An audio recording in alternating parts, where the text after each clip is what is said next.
Haciendo un poco de memoria, yo recordaba que por el 2013, en la sede de la UNESCO en París, te otorgaron un pasaporte universal como reconocimiento a una gestión muy singular en torno a los derechos humanos, es tu condición de mujer, y tiene la particularidad de que fue el primer pasaporte de ese tipo que un ciudadano uruguayo tiene. Abogada, juez, contanos un poco tu trayectoria laboral. En realidad ingresé a la facultad en el inicio de la apertura, ¿no? En el año 83, eran épocas de movilización estudiantil. Y después el desarrollo de la actividad gremial en facultad también pauta la formación de uno, pauta mucho la formación de uno. Y bueno, nada, me recibí en el febrero del 91. Trabajé poco en la profesión liberal porque realmente me gustaba mucho más la función de la judicatura. Y bueno, había un cargo propuesto, había llamado un cargo de actuaría en Paysandú, yo estaba viendo en Paysandú, y bueno, solicité a ver si podía, presenté mi currículum, a ver si podía entrar como actuaria, y justamente lo habían proveído ese cargo en ese momento. No había gente que lo aceptara porque era Paysandú y bueno, gente no quería trasladarse. Pero entonces un poco supongo que también por el currículum me ofrecieron si quería entrar como juez y dije, bueno, sí, la verdad me gusta, es una cosa que me gusta, era un desafío importante. Y bueno, empecé en el 91 en una ciudad pequeña de Rocha que se llama Castillos. Y de ahí fue los procesos y los tiempos de carrera judicial que van de menores jerarquías a mayores jerarquías, de más lejanos a Montevideo, más cercanos a Montevideo. Una forma de organización de la carrera judicial que, bueno, tiene sus pros y sus contras, pero es lo que hay por ahora. Estuve de juez entonces en Castillos, después en Ciudad de Yun, después en San José, en Ciudad de San José, después en Ciudad de Paysandú, después en Dolores, después en Ciudad de la Costa y después en Montevideo. Así que aquí estoy.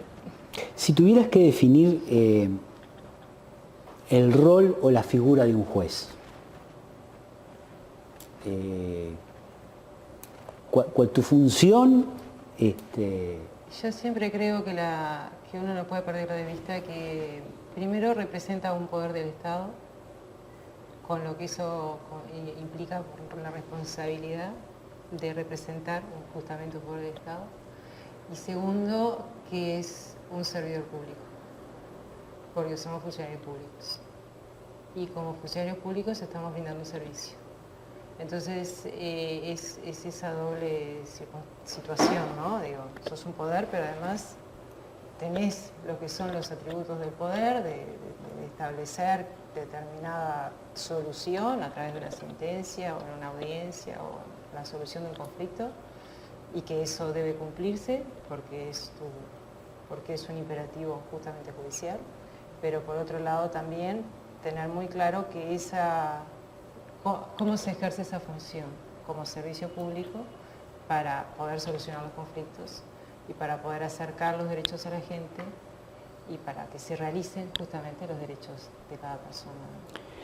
Ya con un tránsito de tiempo ejerciendo tu función, ¿depende el contexto político, social, en el ejercicio de tu profesión, es decir, los cambios que se van produciendo inciden en tu accionar, en las decisiones de un juez? No es lo mismo un juez en el 92 que en el 2015. Sí, sin duda que incide.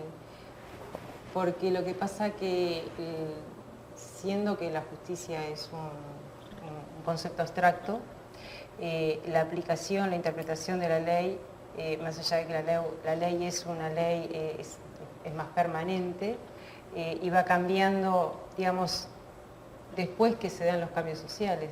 La ley es como que a veces la ley provoca cambios sociales, pero generalmente es al revés, que los cambios sociales provocan las modificaciones legislativas. Sin duda que la interpretación y el contexto en el cual se debe aplicar una ley tiene importancia, tiene suma importancia, justamente para que no sea algo fuera de lo que se está jugando. Digo, tengo que conocer el ámbito social, el ámbito en el cual se está desarrollando la situación para poder entender cuáles son los elementos en juego, los intereses, y entonces poder dar una solución justa y adecuada. El Uruguay de hoy, el Uruguay democrático, es decir, el tiempo histórico, la realidad de política del Uruguay, es decir, tenemos un Estado moderno, la justicia compasa el tiempo que estamos viviendo, o deberíamos actualizarnos, y en qué. Yo creo que sí, hay cambios que se están reclamando y cada vez con más insistencia o con más, se revelan como más necesarios, ¿no? Cambios en la estructura judicial necesariamente. Las situaciones a veces a resolver son cada vez más complejas, el trabajo aumenta, entonces se requiere una mayor especialización que la que podían tener otros jueces en tiempos anteriores. Entonces, en otros países existen salas especializadas en la Corte Suprema. Acá no tenemos salas especializadas, sería bueno que lo hubiera. Eso implica sentencias de mayor calidad, de mayor profundidad, de mayor adecuación a lo que se está resolviendo. Se requeriría una mejor formación de los jueces, porque no alcanza una formación genérica, sino también una formación continua. No alcanza con la formación solo de facultad, sino exigir una formación continua a los jueces y que no quede simplemente en la voluntad de cada uno de seguir perfeccionándose o seguir profundizando en alguna materia porque les resulta bueno o mejor. Se requeriría también que hubiera una administración de los recursos económicos, los recursos presupuestales del Poder Judicial en manos de gente que realmente sepa administrar, que esté especializada en administrar, que sepa realmente qué es lo que precisa el servicio y cuáles serían las mejores formas de invertir y en dónde y cómo. Eso hace un poco a mirar bien qué Poder Judicial tenemos, cuáles son las falencias y dónde mejorarlas. Que realmente se precisa, hay falencias y se requieren mejoras. No pasa necesariamente ni exclusivamente por la mejora de los sueldos de los jueces, claro, que es hoy día lo único que se visibiliza. En un mundo globalizado, donde la interacción regional, las comunicaciones juegan un rol tan determinante, ¿cómo se relaciona el derecho, la justicia uruguaya con la justicia internacional? Veo que la jurisprudencia internacional en relación a la nuestra. Y eso creo que pasa también por el tema de formación, lo que estaba hablando antes, ¿no? Digo, el derecho que uno aplica no es solamente el derecho interno, el que regulamos, el que creamos a partir del Parlamento, sino también el derecho al cual el Estado ha aceptado, ha incorporado a través de los instrumentos y convenios internacionales. Es un todo el derecho. Entonces, y existen principios, existen maneras de interactuar de uno con el otro. El conocimiento de ese derecho primero es primordial y necesario para dar una buena administración de justicia, pero eso es lo que hace que además el Uruguay es un Uruguay abierto a la regulación internacional, justamente, ¿no? La regulación de los derechos humanos o todos los derechos que se involucran desde otras regiones, que tengan relación con lo que es la realidad uruguaya. Eso creo que es la forma, así, justamente de interrelacionarse y de vincularse desde lo jurídico el Uruguay con los otros ámbitos, ¿no? Se ha incorporado en varios planos en la agenda de la política y la sociedad uruguaya el tema de los derechos humanos y incluido en algunos ámbitos, hasta en educación. Ahora, la justicia en relación a los derechos humanos, digamos, ¿en qué estado está o cuánto podemos decir que ha avanzado o no, en su opinión? Lo que hablábamos hace un ratito, y vuelvo a lo mismo, parece que soy un poco insistente, pero es así. No hay una buena formación, partimos de una facultad que no hace tanto que está formando en derechos humanos. La formación de derechos humanos en facultad se da en los primeros años de facultad, es a mi entender de poco tiempo de duración, no hay una interrelación entre todas las materias, o sea, se da derechos humanos y aparte todo el resto de los demás derechos, o sea, cada una materia como estanco, ¿no? Y en realidad los derechos humanos se interesan en cada una de las materias, son basamento de cada uno de los otros derechos. Entonces debería haber una interrelación y eso debería llevar a una formación de profesionales, abogados y luego jueces que tuvieran integrado los derechos humanos como un elemento fundamental y básico para poder después hacer el desarrollo de los demás derechos que están en juego en un conflicto. Entonces, creo que eso falta, entonces no hay una visión real de cuando hay derechos humanos vulnerados. Lo que pasó ahora con el niño sirio y con el padre es un claro ejemplo de la falta de formación en derechos humanos, pero evidente. Y entonces falta muchísimo eso. Puede hacerse formación, como digo, continua a las personas que ya hemos pasado por una facultad sin derechos humanos, pero también requiere y reclama una mayor formación en derechos humanos y una más profunda formación en derechos humanos en la Facultad de Derecho, en las facultades de Derecho de las diferentes universidades. Y luego los otros ámbitos, ¿no? Digo, porque los derechos humanos no son ámbitos solamente de los jueces ni de los abogados. Los derechos humanos deben ser conocidos por toda la población y deben saber cómo ejercerlos, ante quién reclamarlos y cuáles derechos tiene. Eso es algo que debe propenderse desde el Estado a la promoción y a garantizar el ejercicio de los derechos humanos. La perspectiva de género que también se viene incorporando en la dinámica de los temas y un poco, sobre todo por empuje social. También tiene estos retrasos, está siendo permeable la justicia a las realidades que se están viendo hoy generalmente, o allí tenemos también... Sí, ahí también hay fallas, ¿no? Digo, uno lo ve cuando son los pronunciamientos de temas de violencia doméstica o cuando son las situaciones también de situaciones sexuales, los homicidios de las personas trans, o bueno, las discriminaciones en cuanto a temas raciales. Todos esos aspectos creo que reclaman una mayor profundización de conocimiento y un mejor abordaje desde lo jurídico.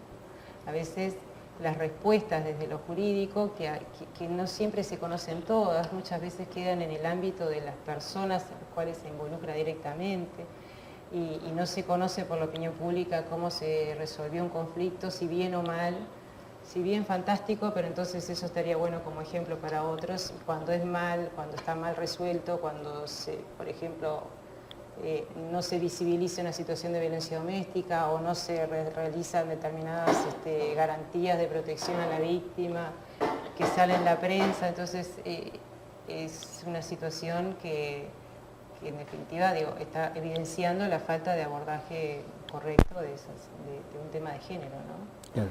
En febrero del 2013 también, en una decisión sumamente polémica, la Suprema Corte el Tribunal Supremo decide tu cambio de rol.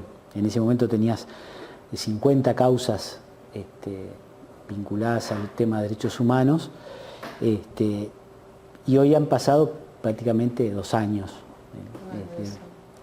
En esa perspectiva, es decir, fue un un mero cambio administrativo o fue parte de un ritmo que modificó esas 50 causas que tenías en tus manos y qué perspectiva qué mirada podés tener hoy luego de 2 años de la decisión? En principio, de lo técnico, no hubo ninguna decisión de las que adopté en esas causas que haya sido revocada, que haya sido modificada por tribunales superiores. O sea que técnicamente no estaba trabajando mal.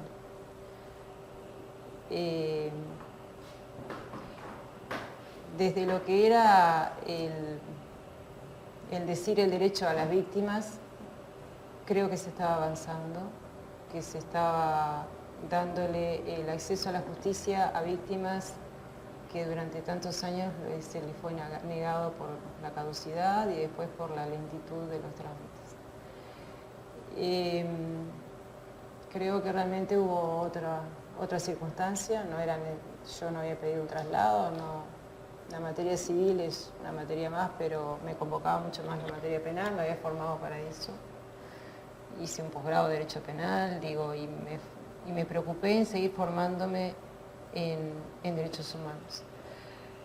Pero bueno, se recurrió a la decisión de la Corte, fuimos al TCA, el TCA avaló la situación de la posición de la Corte, si bien con discordias, unas discordias interesantes, porque realmente cuestionaban ese poder tan discrecional de la Corte y esa falta de fundamento. Y bien, mi función es la de juez y tengo que seguir siendo juez.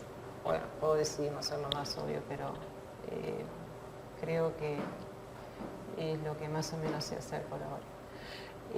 Pero respecto de las causas, sí, yo me acuerdo de las causas, me acuerdo de los diferentes grados de avance de unas y de otras, y pasaron más de 2 años. Y las causas no han avanzado sustancialmente ninguna.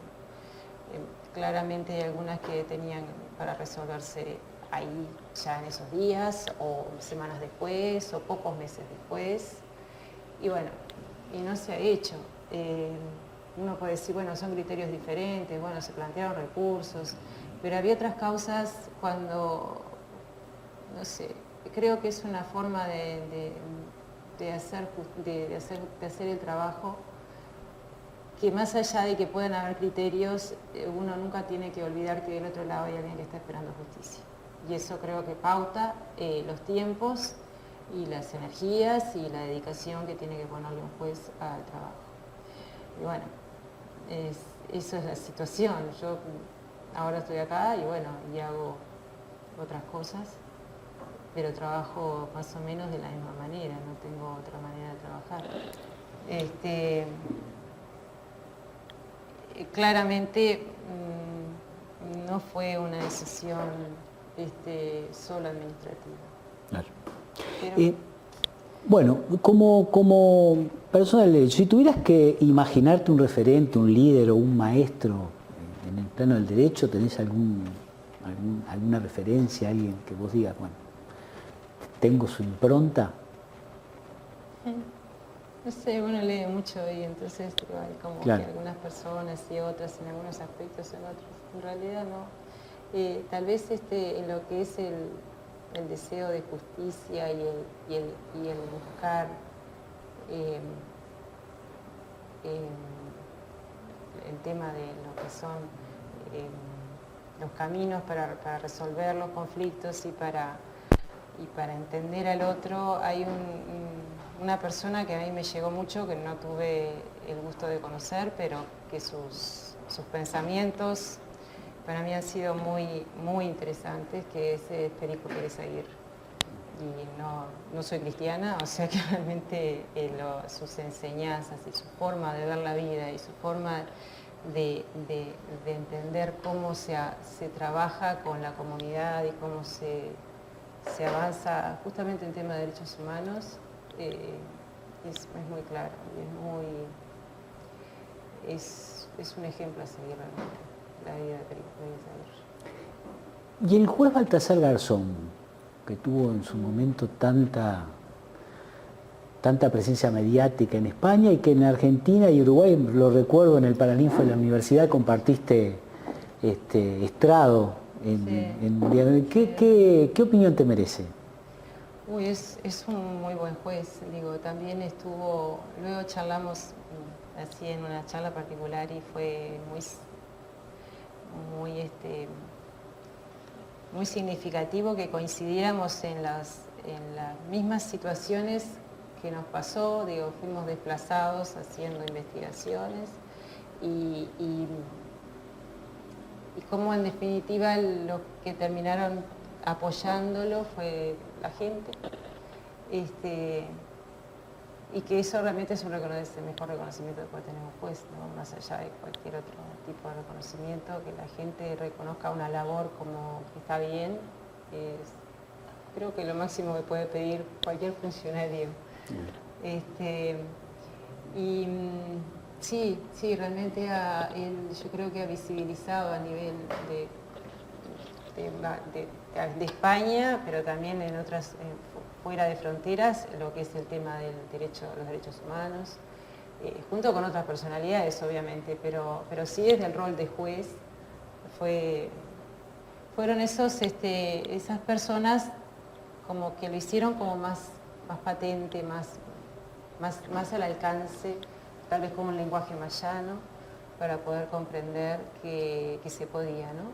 Que se podía reclamar justicia y que se podía buscar la verdad y podía llegarse.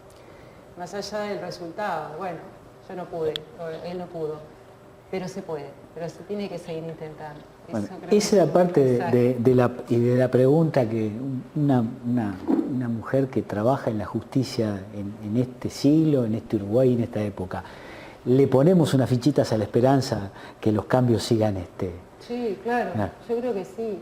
Siempre vale el esfuerzo y siempre vale intentarlo. Creo que ya intentar estas empresas tan grandes como son buscar justicia, cuando hay unas vulneraciones masivas de derechos humanos como ocurrieron en estos periodos de dictadura, ya es un buen avance. Y sabiendo que es un camino de muchos, ¿no? Digo, no lo hace uno solo. Es algo que tiene que ser colectivo. La experiencia de Argentina lo pauta, ¿no? Uno ve tribunales pensando y diciendo derecho de una manera, otros también, otros. Todos se complementan en lo que están expresando. Cuando es uno solo, no llega. Digo, es como una luz de esperanza, pero no llega solo. Claro. Algo que te parezca interesante mencionar, que lateral o central de lo que hemos estado conversando, que no haya quedado incluido en estas cosas que conversamos, ¿te parezca que te merezca alguna reflexión? Un poco el tema de lo que es la justicia es importante. Ahora a veces, en algunos momentos se está hablando de reforma constitucional. Uno de los aspectos, o sea, reforma constitucional se ha hablado mucho tiempo y se ha hablado y se ha callado, ¿no? Digo, se empieza a hablar y después se deja de lado. Ahora como que ha tomado nuevamente impulso el tema de la reforma constitucional y se ha involucrado también como tema a tratar el tema de la reforma del Poder Judicial. Y está bueno que lo pensemos todos, que lo piense la sociedad, porque el Poder Judicial no está excluido de la sociedad, y que lo piense también el ámbito de los jueces, no como este es mi ámbito y la sociedad no tiene nada que ver, sino que esto debe ser algo que la sociedad tiene derecho a pensar y a opinar y a plantear los cambios, y nosotros también desde nuestro ámbito a decir qué es lo que nos parece que debería modificarse. Parece que es un trabajo que nos podría convocar a todos, y eso sería lo ideal, y que no fuera pautado desde otros ámbitos o solamente desde el ámbito judicial, como muchas cosas ocurre a veces, ¿no? Digo, hay cosas del Poder Judicial que o lo maneja internamente el Poder Judicial o el Poder Político lo relega al Poder Judicial como que eso no es ámbito del Estado. Y el Estado es todo, también el Poder Judicial. Y la sociedad, vaya si tiene que hablar sobre eso. Muchísimas gracias, Mariana.